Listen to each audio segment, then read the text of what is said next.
প্রতিটি মানুষের ইচ্ছে থাকে নিজেকে আকর্ষণীয়ভাবে গড়ে তোলা। মানুষ সৌন্দর্য বাড়ানোর জন্য কত কিছুই না করে।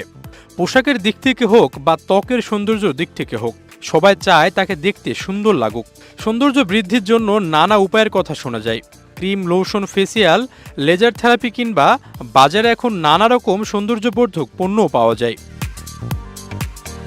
সৌন্দর্য বাড়ানোর এক অদ্ভুত ও অতি কার্যকর পদ্ধতি হচ্ছে থাপ্পড় থেরাপি।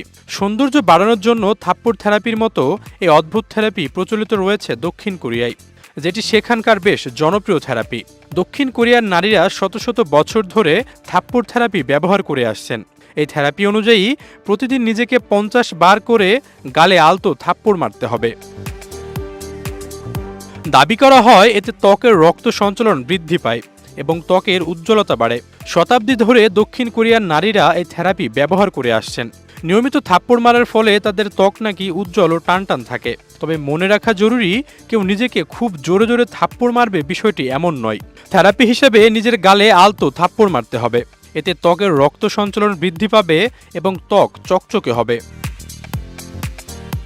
জনশ্রুতি রয়েছে কোরিয়ান নারীরা ছোট থেকে এই থেরাপি ব্যবহার করা শুরু করেন, যে কারণে বড় হতে হতে তাদের ত্বক অনেকটাই উজ্জ্বল হয়ে ওঠে।